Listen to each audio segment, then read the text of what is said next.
राधे राधे दोस्तों, आप सभी का राधा भक्ति चैनल में स्वागत है। आइए आज हम जानेंगे बाबा खाटू श्याम के चमत्कार की एक सच्ची कथा। तो दोस्तों वीडियो के अंत तक जरूर बने रहें और चैनल को लाइक, सब्सक्राइब, शेयर करना ना भूलें।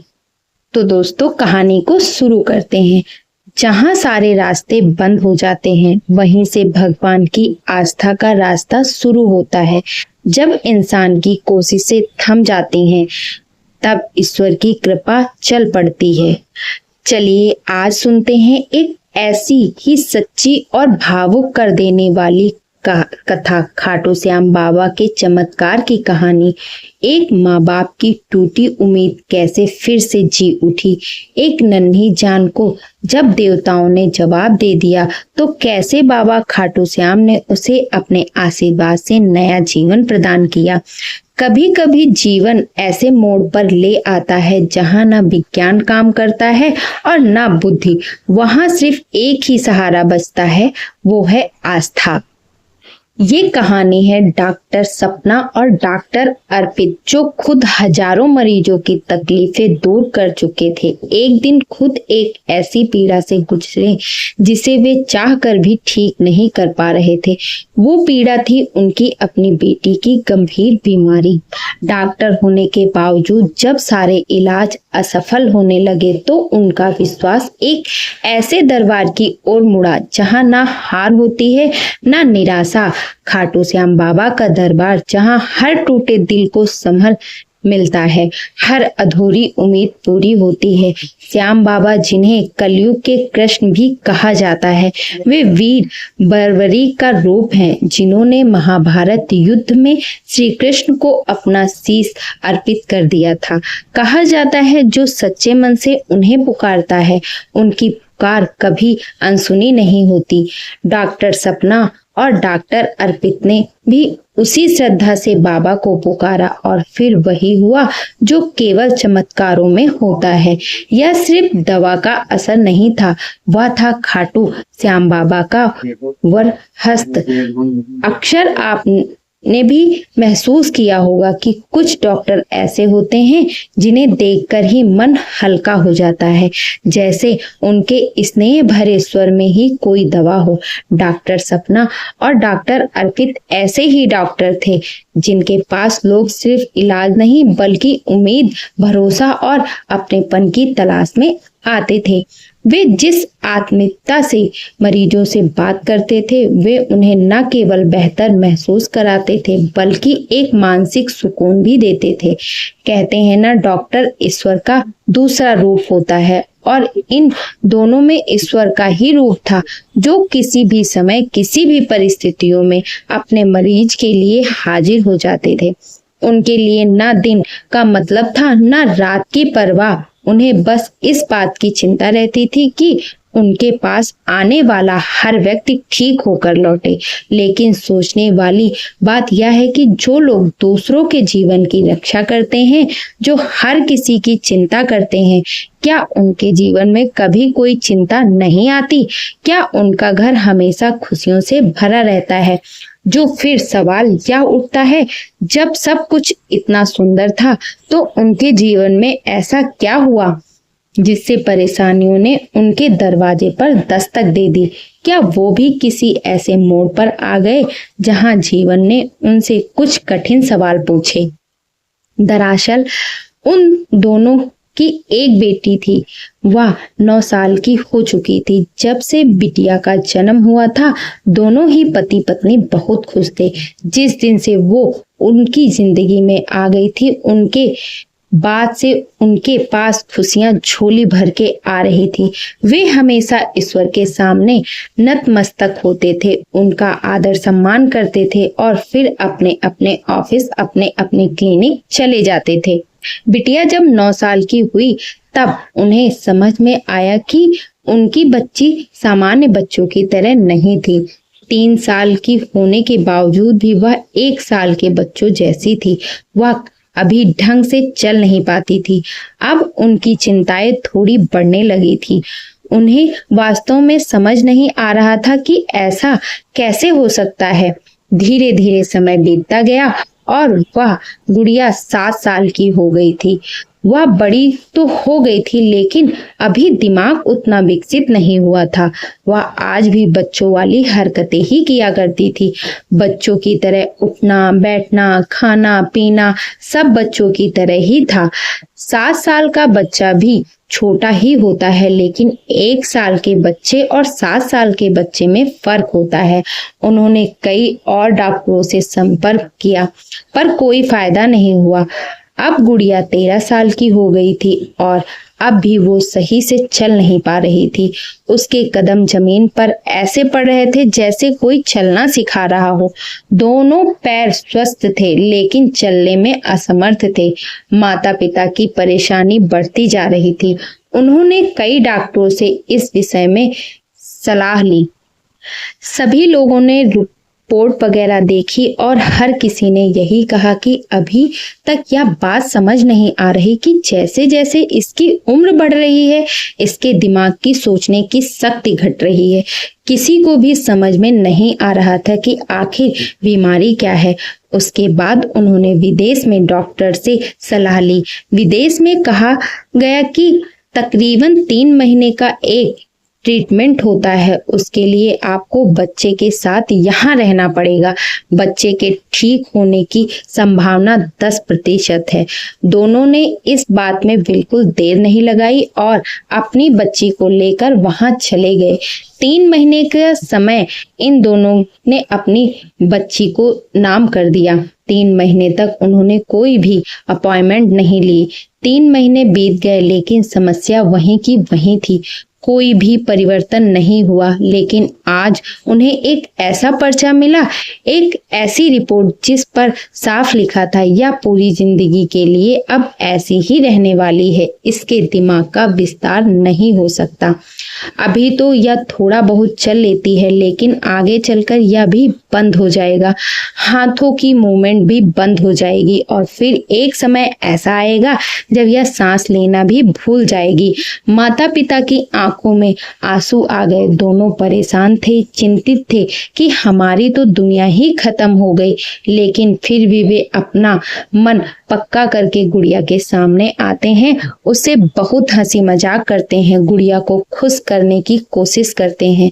वे अपनी तरफ से बिटिया को खुश रखने की कोशिश करते हैं। ऐसे ही धीरे धीरे समय बीत रहा था। अब बिटिया 15 साल की हो गई थी और वास्तव में उस रिपोर्ट पर लिखी बात अब धीरे धीरे सच होती जा रही थी। अब वह एक पैर से बहुत लड़खड़ाकर चल रही थी। अब उन दोनों डॉक्टर पति पत्नी की मनोदशा भी बदल गई थी। वे बहुत परेशान थे। जहां पहले वे बड़े उत्साह के साथ पेशेंट से मिलते थे वहीं अब वे खुद डिप्रेशन में जा रहे थे। डॉक्टर सपना अपने पेशेंट के सामने बात करते करते कभी भी रोने लग जाती थी और डॉक्टर साहब भी पेशेंट से बात करते करते अक्सर उदास हो जाते थे। उनके पेशेंट उन्हें दिलासा देते थे कि सब ठीक हो जाएगा लेकिन समझ नहीं आ रहा था कि क्या करें। दोस्तों, विज्ञान की बहुत बड़ी अहमियत होती है लेकिन उसके आगे भी एक दुनिया है जिसने सृष्टि को रचा है। खैर, वे दोनों बहुत परेशान रहने लगे थे। कभी कभी वे खाना तक भूल जाते थे लेकिन बेटी को अपने हाथों से खाना खिलाए बिना वे कभी खाना भी नहीं खाते थे। सुबह जब वे अपने हॉस्पिटल के लिए जाते तो बेटी को खाना खिलाकर ही जाते थे। आप इसे बेटी के लिए लालच कहिए, प्यार कहिए या मजबूरी कहिए, उन्हें यह करना ही पड़ता था क्योंकि अब वह बेटी अपने हाथों से भी असमर्थ होती जा रही थी। उनके हाथों में अब उतनी भी जान नहीं थी कि वह अपना निवाला उठाकर अपने मुंह तक ले जाए। उनके घर में एक डेमोसिस्ट हेल्पर दीदी थी जो उनकी मदद करती थी। वह पूरे दिन उस बिटिया के साथ रहती, उसके साथ खेलती थी, बातें करती थी। जो भी वह कहना चाहती थी वह दीदी झट से समझ जाती थी। यह मानिए कि बेटी के लिए वह माँ का रूप थी। वह भी अक्सर डॉक्टर सपना से बात करते करते भावुक हो जाती थी और कहती थी, आप पूरी दुनिया की खुशियां देती हैं और आपने घर में यह परेशानी कैसे आ गई, मैं सच में बहुत परेशान होती हूँ। इस चीज को देखकर आप दोनों कितने अच्छे हो, भगवान ने बहुत गलत किया है। इस बात पर डॉक्टर साहब ने कहा, भगवान ने कुछ गलत नहीं किया, यह हमारी किस्मत में था। हम भगवान के सामने अपनी अरदास तो लगा सकते हैं, लेकिन करते वक्त कुछ नहीं। अगर करना ही होता तो क्या तुम्हारी भाभी जी ने कभी किसी भी ईश्वर को नाराज किया, या कभी मैंने नाराज किया? क्या हमने उनके आगे हाथ नहीं जोड़े? अरे यह सब मजाक की बातें होती हैं, अपने दिल को तसल्ली देने वाली बातें होती हैं। आपने हॉस्पिटल्स में बड़े बड़े ऐसे रूम देखे होंगे जो पूजा घर होते हैं। वहां जाकर आप अपने भगवान से, अपने इष्ट से दुआ मांगते हैं। क्या भगवान ऑपरेशन करते हैं? ऑपरेशन थिएटर में डॉक्टर होते हैं। जो आप अपने मन से यह बात निकाल दो कि कोई चमत्कार होगा, कोई भगवान कुछ नहीं करता। अगर हम नहीं करेंगे तो कोई नहीं करेगा। आज उनके शब्दों में कड़वाहट और घमंड था। मैं बहुत बड़ा हूँ, डॉक्टर बहुत बड़े हैं। डॉक्टर अनुराग की बात सुनकर उस दीदी ने कुछ नहीं कहा। वह बस अपने आंसू पोंछकर किचन में चली गई।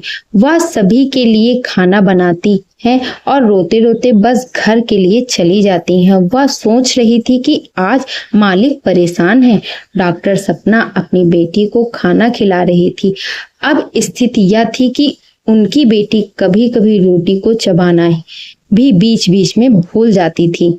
विदेश में भी उन्हें कहा गया था कि एक ऐसा वक्त आएगा कि ये सांस लेना भूल सकती है, तो वह समय कहीं यह ना हो, यह सोचकर डॉक्टर सपना बार बार घबरा जाती थी। एक दिन की बात है, डॉक्टर सपना अपने क्लिनिक में अपने पेशेंट से मिल रही थी। तभी फूल बेचने बूढ़ी अम्मा आती हैं। उनके पास गुलाब के कुछ फूल थे और वह सीधा उनके क्लिनिक में आ गई। उन्हें बाहर रोका गया कि आप ऐसे अंदर नहीं जा सकती हैं। बूढ़ी अम्मा ने कहा, मुझे डॉक्टर बिटिया से मिलना है। उनसे पूछा गया, क्या काम है? तो अम्मा ने कहा, मुझे फूल देने हैं। बहुत समय हो गया मैंने बिटिया से बात नहीं की है। अम्मा अंदर जाने की जिद करने लगी। जब यह शोर डॉक्टर सपना ने सुना तो उन्होंने बूढ़ी अम्मा को अंदर आने को कहा। अंदर आते ही अम्मा ने पूछा, कैसी है बेटी? डॉक्टर सपना ने कहा, अम्मा मैं ठीक हूँ, आप कैसे हो? अम्मा ने कहा, तू ठीक तो नहीं, बहुत परेशान दिख रही है। मैं तेरे से 3-4 साल पहले मिली थी और आज मिली हूँ, लेकिन तूने मुझसे बात ऐसे करी जैसे हम रोज मिलते हैं। अम्मा ने डॉक्टर सपना को एक फूल दिया और कहा, तेरी जो भी परेशानी है मुझे बता दो। सही। डॉक्टर सपना ने कहा, नहीं ऐसी कोई परेशानी नहीं है अम्मा, सब ठीक है। तभी अम्मा ने पूछा, कल चलेगी हमारे साथ? हम सब जा रहे हैं और अगर सब सही समय पर हुआ तो शाम तक वापस भी आ जाएंगे। डॉक्टर सपना ने पूछा, कहाँ जा रहे हैं अम्मा, और मुझसे आप ऐसे क्यों पूछ रहे हो? मैं समझी नहीं। उन्होंने कहा, हम जा रहे हैं राजस्थान, खाटू श्याम दरबार, और बाबा श्याम से जो मांगते हो मिल जाता है। तू यकीन नहीं मानेगी, मैंने बाबा श्याम से अरदास लगाई थी। या जो फूलों का छोटा सा व्यापार करती हूँ, सुबह से लेकर रात तक 200 फूल बेच देती हूँ। यह उन्हीं की मर्जी से हो रहा है, वरना पूरे दिन में मेरी सिर्फ 5 या 10 फूल बिकते थे। मैंने उनसे खुशी खुशी से बोला था कि मुझे कम से कम 200 से 300 फूल बेचने का काम मिल जाए, और अब ऐसा हो जाता है या थोड़े से ही फूल बचे हैं। डॉक्टर सपना ने उनकी आस्था देखी और कहा, अच्छी बात है अम्मा, आप लोग हो आओ, मैं नहीं जा पाऊंगी, मेरे पास यहाँ काम बहुत है। यह सुनकर अम्मा ने कहा, बात सिर्फ फूलों की नहीं है, तुमने जो उनसे अरदास लगा दी, जो बाबा से कह दिया वो हो जाता है। यह कोई साधारण मंदिर नहीं है, खाटू श्याम बाबा एक चमत्कारिक बाबा हैं। फिर अम्मा ने बताया डॉक्टर सपना से, मेरे पड़ोस में एक परिवार रहता था, उनके बच्चे ने मोटरसाइकिल मांगी थी और कम से कम उन्हें 5 या 6 साल लगने थे। अभी पैसा कमा कर मोटरसाइकिल लेने में उसकी मोटरसाइकिल आ गई। वह जिस कंपनी में नौकरी करता है वहां से उसे मोटरसाइकिल मिली है। क्या यह चमत्कार नहीं है? डॉक्टर सपना हंसने लगी और कहती है, हाँ अम्मा, चमत्कार तो है। उन्हें मोटरसाइकिल मिल गई, आपको गुलाब के फूलों का काम मिल गया। लेकिन अम्मा, मेरी समस्या थोड़ी बड़ी है। मेरी बेटी मेरा साथ छोड़ रही है और मैं रोज उसे धीरे धीरे दूर होते हुए देख रही हूँ। क्या कहोगे?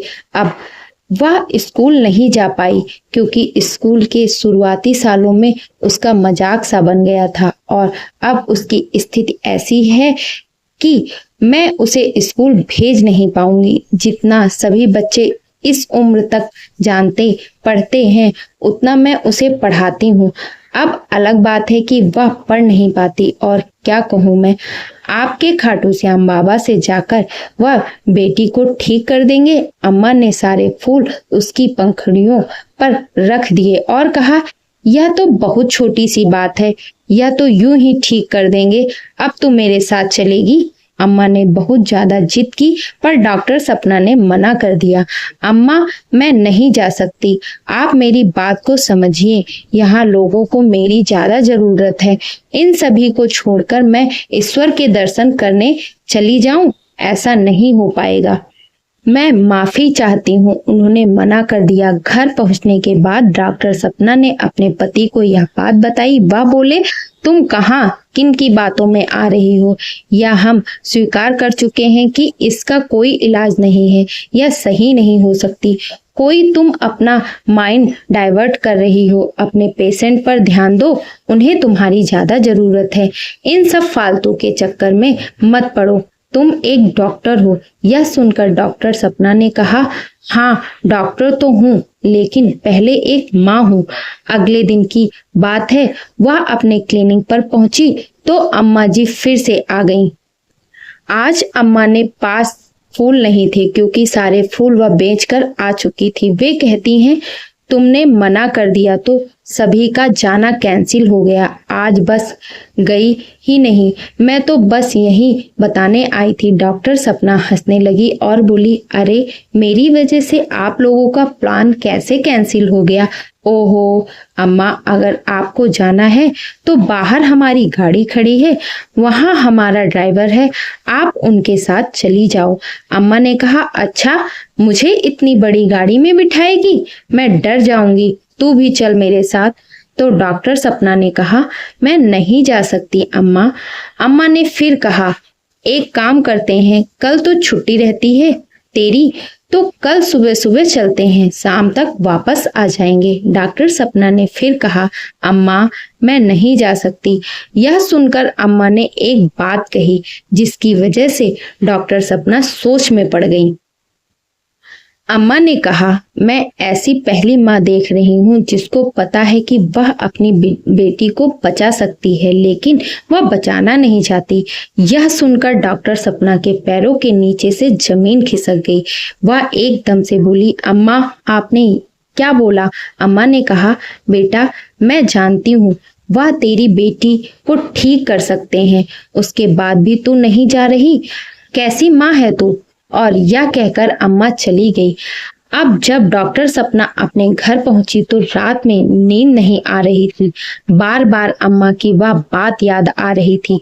तभी रात के करीब 12 बजे किसी और डॉक्टर का उनके पास कॉल आता है और वह भी स्त्री रोग विशेषज्ञ थी। उन्होंने फोन पर कहा, मुझे वैसे पूछना नहीं चाहिए था, लेकिन मैं जानती हूँ तुम्हारे घर की जो भी प्रॉब्लम्स हैं, लेकिन हम सब कल खाटू श्याम दरबार जा रहे हैं, क्या तुम भी चलोगी? इस बार उसने 1 सेकंड भी समय नहीं लिया और तुरंत हाँ बोल दिया। सामने से जिस डॉक्टर का फोन था उसने डॉक्टर सपना से पूछा, क्या आप पहले कभी वहां जा चुकी हो? क्योंकि आपने एकदम से हाँ बोल दिया। अभी तक मैंने जिससे भी पूछा वह सभी यही पूछ रहे थे कि मंदिर कहाँ है, कैसे जाना है। तो डॉक्टर सपना ने बताया, नहीं मैं वहां कभी नहीं गई। फिर डॉक्टर सपना ने कहा, पता नहीं कैसे पर मेरे मुख से सीधे हाँ निकल गया। अगले दिन का कार्यक्रम तय होता है। डॉक्टर सपना अपने पति से कहती है, हमारा कुछ ट्रिप है जो हम रात तक वापस आ जाएंगे। वह अपनी बेटी को भी साथ लेती है और वह दीदी भी साथ थी जो बेटी की देखभाल करती थी। करीबन 3-4 गाड़ियां जा रही थी और सभी डॉक्टर थे। वे सभी बाबा के दरबार में पहुंचते हैं। उन्हें यह तक पता नहीं था कि अरदास कैसे लगानी है, क्या बोलना है, जय श्री श्याम बोलना है या नहीं, यह भी नहीं पता था। लेकिन जब आप बाबा के सामने आते हैं ना, तो बहुत सारी चीजें अपने आप होने लगती हैं। वह जो बेटी थी वह व्हील चेयर पर थी और वह अपनी माँ से काफी दूर थी।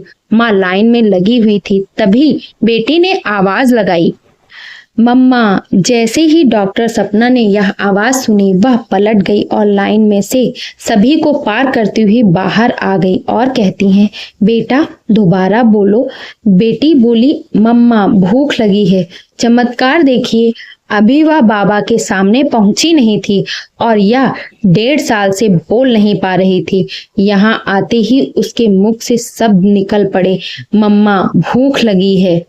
डॉक्टर सपना यह देखकर भावुक हो गई और उनकी आंखों से आंसू बहने लगे। और कमाल की बात देखिए, इन्हें देखते ही अम्मा की आवाज आई। यह वही बूढ़ी अम्मा थी। अरे मेरी डॉक्टर बिटिया भी आई है, यहाँ तो हमारी गुड़िया भी आई है। वो उन्हें देखकर खुश हो गई। अम्मा ने बिटिया के हाथ में कुछ फूल दे दिए, जिसे देखकर बिटिया बहुत खुश हो रही थी। अम्मा ने डॉक्टर सपना से कहा, तू बाबा से जाकर प्रार्थना कर, सब ठीक हो जाएगा। उस दिन हमेशा की तरह बहुत भीड़ थी। वैसे सामान्यतः 2 या 3 सेकंड का समय ही मिलता है दर्शन के लिए, लेकिन डॉक्टर सपना वहीं रुकी हुई थी। कोई उससे कुछ नहीं कह रहा था। उसकी आंखों से ऐसे आंसू आ रहे थे जैसे जन्मों से रुके हुए आंसू हों। वह बाबा के सामने आई और बोली, जय श्री श्याम बाबा, मैं और कुछ नहीं चाहती। जो मेरी बेटी की सारी समस्याएं हैं वो मुझ पर आ जाएं, बस यह स्वस्थ हो जाए। मैं अपनी आंख से यह सब नहीं देख पा रही हूँ। मैंने सुना है चमत्कार होते हैं, क्या मैं देख पाऊंगी चमत्कार? जय श्री श्याम। और वो वहां से चल दी। वो अपनी बेटी के पास आई तो बेटी बोली, फोटो बाबा, फोटो। तो वह कहती है, ठीक है, हम बाबा की एक बहुत प्यारी सी फोटो लेते हैं। वो मंदिर से बाहर आई और बाजार से बहुत प्यारी सी बाबा श्याम की एक बड़ी सी फोटो ली।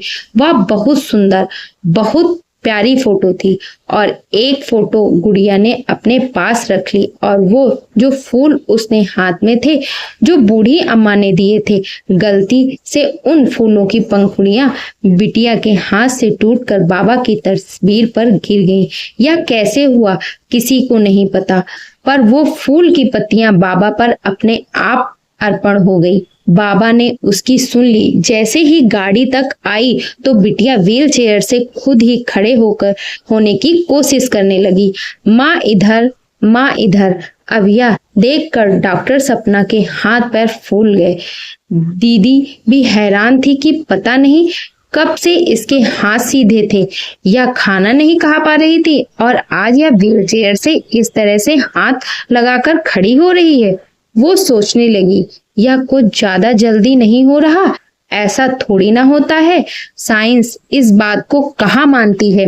भगवान चमत्कार करते होंगे, लेकिन कम से कम 10-15 साल तो लगते होंगे। यहाँ तो 10 मिनट भी नहीं लग रहे हैं। उस गुड़िया की माँ ने उसे गाड़ी में बिठाया और उनके आंसू लगातार बह रहे थे। उनके साथ जो मित्र आई थी, उन्होंने कहा सब ठीक हो जाएगा, और जो इस चीज पर ज्यादा ध्यान नहीं दे रही थी। लेकिन माँ को पता था कि बेटी क्या कर सकती है, क्या नहीं कर सकती है। वह निवाला हाथ से बनाकर रोटी तोड़ नहीं सकती थी, लेकिन आज यह अपने आप दोनों हाथों को हैंडल पर रखकर खड़ी होने की कोशिश कर रही थी। अब वह घर आती है और बाबा श्याम की तस्वीर उनके पास थी। डॉक्टर साहब यह देखकर पूछते हैं, आप लोग कहाँ गए थे? जब डॉक्टर साहब को पता चला कि वे लोग खाटू श्याम बाबा के दरबार गए थे तो वे बहुत गुस्सा हुए। उन्होंने कहा, तुम आज भी उस बात से बाहर नहीं निकली हो कि ईश्वर का चमत्कार होगा, भगवान चमत्कार करेंगे। तस्वीर देखकर उसने पूछा, कौन है यह?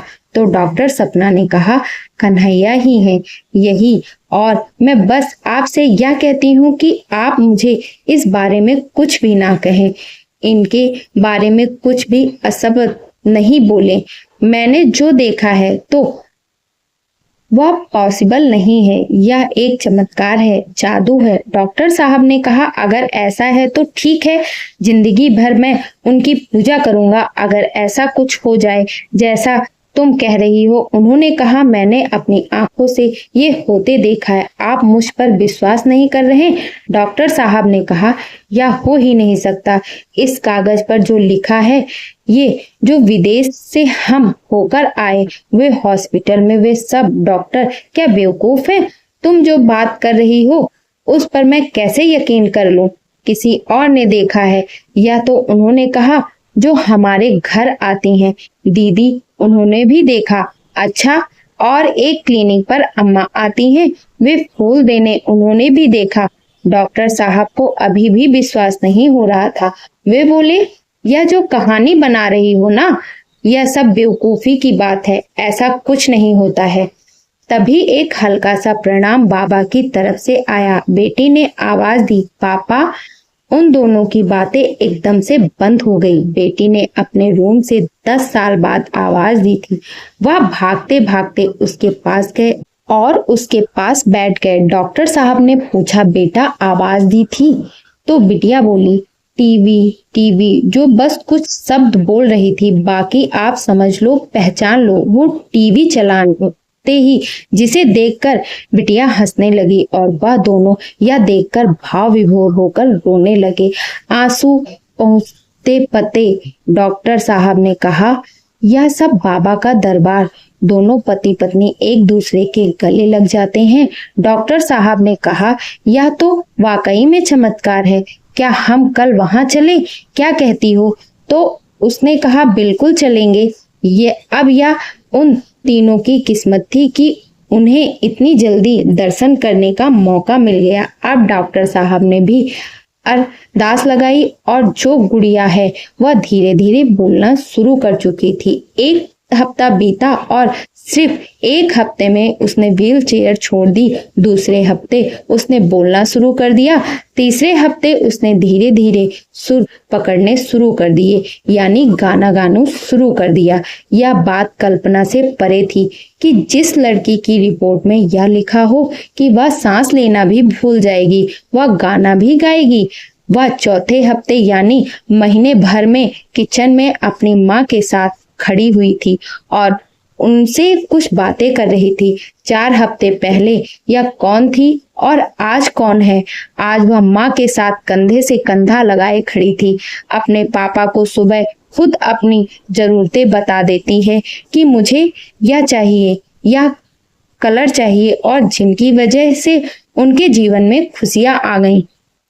उनका तो अब दामन छूटता ही नहीं था। वह महीने में एक बार खाटू श्याम बाबा के दरबार दर्शन करने जरूर जाते थे। भले ही आंधी तूफान बरसात या कितना भी नुकसान और फायदा हो रहा हो, बाबा श्याम को देखे बिना अब वो रहते ही नहीं थे।